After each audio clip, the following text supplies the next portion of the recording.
Sorry, Strange New Worlds, but I don't want this classic Star Trek character in Season 3. Star Trek Strange New Worlds has dazzled fans by blending the freshness of a modern TV series with the warm nostalgia of the franchise's past.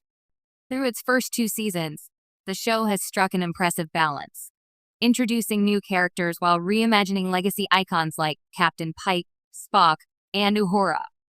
It's been a careful, loving dance with Canon. But as Season 3 approaches, rumors swirl of even more familiar faces returning, and this time, it's gone a step too far. Sorry, Strange New Worlds, but I don't want Captain James T. Kirk to become a mainstay of this show. Yes, that's blasphemy in some corners of the fandom. Captain Kirk is Star Trek. He is the swaggering, brave, rule-breaking symbol of the franchise's early years. But therein lies the issue. Strange New Worlds doesn't need him. And more importantly, it shouldn't want him. Not yet, and not here. Kirk already has a legacy. Let S&W be its own thing. Strange New Worlds was created to give a new spotlight to the often underused Pike era. It's a chance to explore the pre-Kirk Enterprise and the less trodden years of Starfleet's golden age. Pike, Number 1, Lon, and M'Benga are forging their own adventures, and their arcs are just beginning to mature.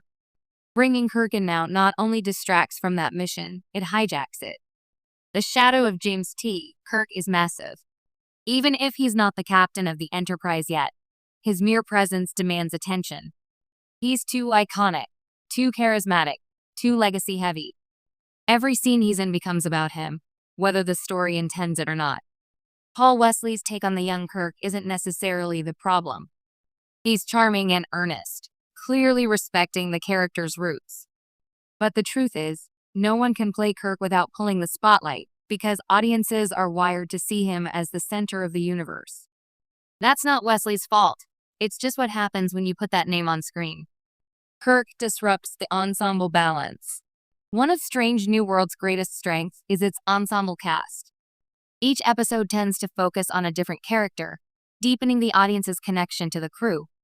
From Uhura's journey through grief to Lon Noonien Singh's struggle with legacy and identity, this is a team of complex, emotionally rich people. Add Kirk to that mix permanently, and suddenly the show's balance tilts. Viewers and writers will feel compelled to prioritize him. Stories will shift. Relationships will revolve around him. It's inevitable. We've already seen it start to happen in Season 2's finale. As soon as Kirk walks onto the bridge, dynamics change. The audience begins looking for signs of the legendary captain he'll become, even when that overshadows the development of characters who have earned our emotional investment. If Kirk sticks around, characters like Ortega's, Chapel, and Number 1 risk becoming footnotes in their own show. Canon clashes are coming. Let's face it, the more you use Kirk, the harder it becomes to preserve continuity. Trek canon is already a delicate web, and Strange New Worlds has walked a tightrope trying to honor it without becoming shackled by it. Kirk's presence threatens to tip that balance. The more often he meets Spock, the more those early TOS interactions start to feel off. The more he interacts with the Enterprise, the more you wonder how this isn't the exact same ship he'll eventually take over, even though it's supposed to be years away.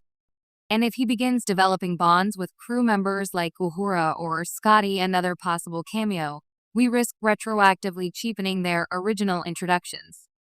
At some point, Strange New Worlds has to decide, is it a prequel or is it a reimagining? Bringing Kirk in as a major character accelerates that choice and risks alienating fans on either side of the canon debate. Let Kirk's story stay special. Perhaps the most important reason to keep Kirk at arm's length is this. We already have his story. We've seen his beginning, middle, and end across movies, series, books, and reboots. Do we really need a Kirk Begins narrative in a show that was never about him to begin with?